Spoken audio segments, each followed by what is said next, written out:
Qu'est-ce qui t'amène à l'entrepreneuriat? Qu'est-ce qui t'emmène à te dire je veux accompagner les plus jeunes dans la question de l'orientation professionnelle?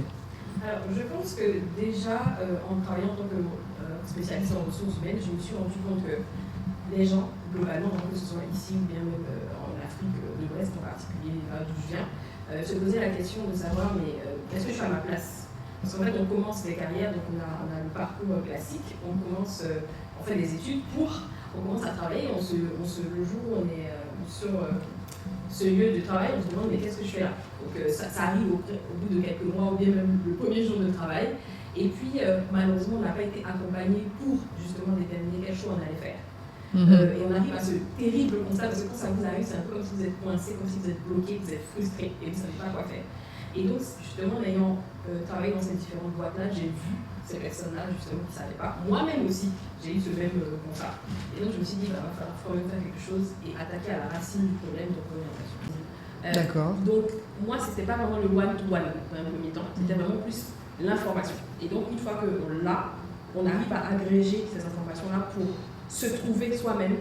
Et puis, en fait, c'est vraiment ça l'orientation finalement, c'est glaner plein d'informations, mais très orientées, en l'occurrence, et puis pouvoir se faire soi-même son petit chemin. Moi, je peux être là en support. Donc, si on prend un coaching en ligne, ou si j'ai la chance de faire un atelier avec vous, mais voilà. Donc, il y a deux buts différents, c'est vraiment le côté média pour l'instant, avec étudiants. Qu'est-ce qui t'a vraiment motivé en fait à sauter le pas de quitter le salariat pour l'entrepreneuriat? Je pense, donc bonne précision, je pense ne pas avoir totalement quitté le salariat. Là, je me suis donné une parenthèse pour justement être plus à fond sur l'étudiant. Et aussi aller en Côte d'Ivoire justement faire des tournages et tout. Mais l'idée c'est que si je trouve un contrat qui pour moi est intéressant et me permet d'avoir la flexibilité, je ne suis pas contre. Et surtout, notamment parce que j'ai un passé en RH, donc on peut avoir des contrats freelance, etc. en RH. En fait, la question c'est qu'est-ce que tu as à perdre en fait? Parce qu'au final, tu vas faire un travail qui pendant 10 ans, 20 ans ou même plus ne t'épanouit pas. Est-ce que tu préfères ça au risque de 1 an, ou voilà, je dis souvent 1 an ou 2 ans de formation, qui à la fin vont te mener à 20 ans de, si tu as envie de rester même 20 ans dedans, ça dépend, de quelque chose qui va beaucoup plus t'épanouir. Donc la vie c'est un peu maintenant, quoi. Donc moi, pas le risque financier peut-être, financier qui inclut aussi la famille qui nous suit derrière. Est-ce qu'il y a autant de risques que ça à changer? Le pire, c'est que je reviens à la case départ. Personne qui a envie de se lancer dans l'entrepreneuriat, qu'est-ce que tu donnerais comme clé message?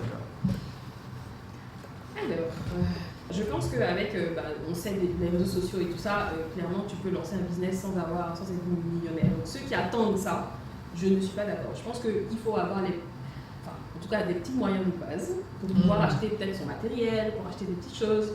On a tous en général un téléphone. On a bien vu des gens pour qui la carrière c'est lancé avec le téléphone, donc on y va comme ça. Mais quand je dis argent, c'est dans le sens, je veux me lancer en tant qu'entrepreneur, il faut que je vérifie un peu mes arrières financiers, voilà, pouvoir tenir au moins, je sais pas moi, peut-être 6 mois. Si pour avoir l'air solide quoi. Et 6 mois c'est le minimum. Mais ça c'est vraiment le revenu. Et aussi il faut, alors c'est pour ça que je reste sur l'argent quand même, baisser un peu aussi ses consommations, bien ce qui est inutile en fait. Adapter son mode de vie. Exactement, parce que quand tu regardes ton budget ou quoi, tu vois bien qu'il y a des dépenses, en France il y a des virements qui partent pour rien. L'idée justement c'est de faire attention à tout ça, parce que tu dois rationaliser un peu ton mode de vie.